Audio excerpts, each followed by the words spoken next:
اعوذ باللہ من الشیطان الرجیم بسم اللہ الرحمن الرحیم السلام علیکم ورحمۃ اللہ وبرکاتہ۔ اس ویڈیو میں آپ کے ساتھ مال و اسباب کو گم ہونے سے بچانے کا ایک عمل شیئر کیا جا رہا ہے۔ اگر کوئی شخص کسی سفر میں جا رہا ہو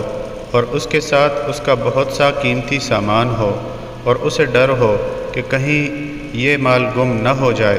تو اسے چاہیے کہ وہ اس اسم پاک یا حفیظو کو 7 مرتبہ درود پاک کے ساتھ 998 مرتبہ پڑھ کر پانی پر دم کرے اور تمام مال و اسباب پر اس کو چھڑک دے، کچھ پانی بچا لے اور اسے وہ خود پی لے، تو انشاءاللہ اس کا مال و اسباب چاہے ایک جگہ سے دوسری جگہ لے جایا جا رہا ہو یا کہیں بھی پڑا ہو، گم بھی نہیں ہوگا، ہمیشہ محفوظ رہے گا انشاءاللہ العزیز۔ کوئی بھی عمل شروع کرنے سے پہلے صدقہ ضرور دیجیے، ویڈیو کو لائک پر آگے ضرور شیئر کیجیے۔